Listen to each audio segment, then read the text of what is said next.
There is no doubt about it, hybrid training has experienced a meteoric rise in the last few years. Even the phrase itself is likely being uttered more in the fitness space than ever before. I myself ventured into hybrid training last year for a good 6 months. But what exactly is the framework of hybrid training? Why has it become so popular? Why did I do it last year? And why did I stop? All of these questions and more shall be answered within the next 300 to 600 minutes. I haven't really scripted today's video, so I have no idea how long it's going to last. So let's jump straight in. Okay, so the way that I interpret hybrid training, it is a training style, an approach, a methodology that attempts to balance two theoretically opposing adaptations and develop equally in both. Typically a specific strength pursuit and a specific endurance pursuit. This is literally what the word hybrid means, right? A mix of two things. As an example, triathlon and powerlifting, or Olympic lifting and running half marathons. So as I said, I did this last year. I got a coach, I got a program, and on the onboarding call that I had with my coach, I said that under the umbrella of the strength pursuit, I just wanted a generalized flipping increase in improvement in strength and in functional hypertrophy. And in the endurance pursuit, it was specifically 5Ks that I wanted to focus on. And hopefully by the end of the program, I would have a 5K PB, which shouldn't really be too ambitious considering how rarely I do them. The program was okay. There was definitely some new stuff in there, some of which I enjoyed, some of it which I didn't as much. So I'll be honest, the reason I stopped the program after 6 months might be generous actually, it might have been more like 4 or 5. But the reason that I stopped the program was twofold. Number one, I continue to have problems with my left ankle, my left Achilles, which has been ongoing, which I will say at this juncture had absolutely nothing to do with the program that I was given. It was a recurring injury, and with an increase in running, it just got in the way. And now just over a year later, I had ankle surgery like 3.5 weeks ago, finally, to get all of this stuff sorted. And number two, because there was something about hybrid training still that just kind of didn't really sit right. That feeling of unease and not completely gelling with this training style is absolutely not exclusive to hybrid training at all. In fact, the reason I mention it is it's kind of a fucking constant feature for me and has been over the last 15 years. Through my exploration of fitness, definitely in the last 10 years since I've left international sport, has been one of kind of trying to find my tribe, kind of trying to find my style. CrossFit style functional fitness, running, strongman training, sprinting, jumping, plyometrics, hiking. I basically just wanted to do it all. And I just never found not only a program, but even a methodology that included everything that I wanted to improve in. And let alone a fucking program that had a balance of all of those different things that I actually thought was good and would work. I wanted elements of the modern functional fitness world, definitely without all the high skill shit and cardio workouts, combined with running and functional strongman and hill sprint reps, enough agility and athleticism to handle myself playing football or basketball in the park with my friends, a good enough aerobic base to hike through some mountains or smash an elite OCR. And again, this program or this balance or even a generalized approach for this was something I just never found. But we'll get into that and any solution for that shortly. But first of all, I do want to talk about the benefits of hybrid training. Number one, specific objectives. Again, something in a strength pursuit and something in an endurance pursuit. If we think about, weights that we're lifting or times that we're doing something, these two specific objectives are usually very tangible. There's something about being able to get a new PB and something that's just flipping incredibly primarily satisfying and rewarding. And not only do you have two options to do this, but if you are deadlifting more and benching more, but your 10K time is going down, so your speed is going up. No wonder these guys do classify themselves as extremely fucking competent all-rounders, and I would absolutely be inclined to agree. Number two, the second benefit, because of these specific objectives, you are also likely to come across a structured plan. There is a significant amount more information now around hybrid training that allows coaches and athletes to develop a template, develop a structure, develop a skeleton model that's going to give them guidance on things like load management and how to improve in the strength domain and in the endurance domain at the same time. Number three, kind of linked to the fact that there is more information on it, a growing community. Lots more people online, I think kind of in the last 2 years that I've experienced anyway, would consider themselves hybrid athletes. And with that, there's a greater amount of communication and collaboration between different people. And hybrid training seems to very much be kind of following at the athlete level anyway, the same lines as CrossFit, which is there is a shitload of sharing of information, which seems fantastic. So with all these benefits, it was obviously a very attractive bandwagon to jump on, and I did jump onto it. So why didn't I stay within this template, within this paradigm of the fitness space? Why did I step away, and why do I now consider myself something else? I'm not gonna fucking beat around the bush with it. In short, I'm greedy. And as far as I was concerned, for me, again, my subjective opinion, I'm genuinely not preaching to any hybrid athletes to leave. This is just my perspective. There was just too much stuff missing. I wanted, futile as it may sound, to do so many things and to be good at all of said things. I still follow people like Fergus Crawley and like Nick Bear.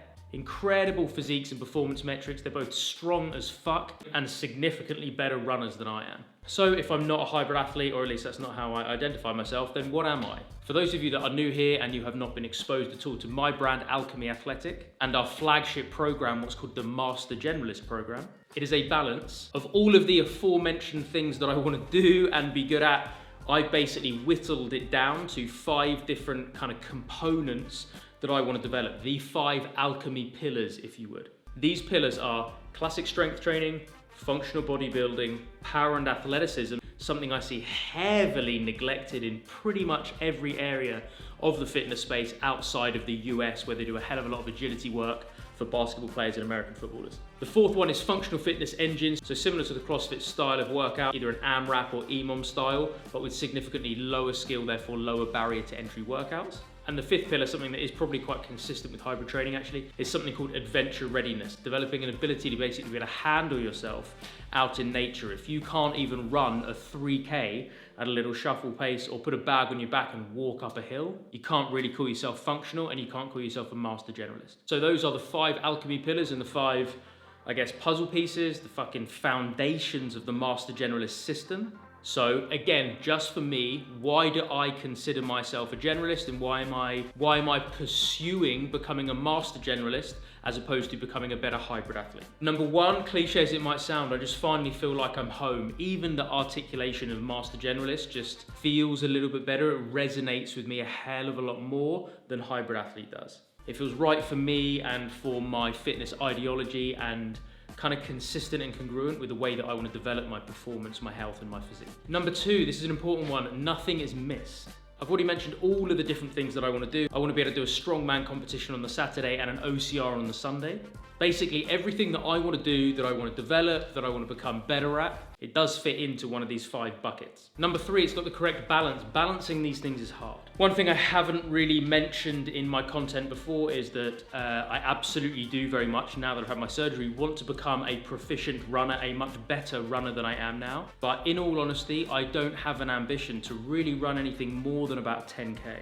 I find a lot of hybrid training methodologies and programs, and a lot of CrossFit programs, and a lot of like kind of GPP programs to be incredibly flipping cardio heavy. Whereas for me, a couple of exposures a week to like aerobic base building and interval running is enough that I feel as though I can maintain a good, strong foundation of competency and still 100% develop within that. But it's not gonna be too much that A, it's gonna bore me or fatigue me or compromise all my flipping hard work from the weights room and with the power and athleticism and strength and functional bodybuilding and physique work that I'm doing, which realistically for me, anyway, at the moment, at this stage in life, is the priority. Number 4, more variety. There are definitely more metrics here to improve upon. Without a specific event, you can be more creative. Switch some barbell work out for some strongman movements, or if you're on the road, instead of your usual kind of interval sprints on the road, find a grass hill and do some hill sprints and a med ball workout. And 5th and finally, the inclusion of proper power and athleticism work. As I mentioned a minute ago, guys, I do just see this so unbelievably heavily neglected. The example that I usually use is if CrossFit as a brand, as an institution, claims that they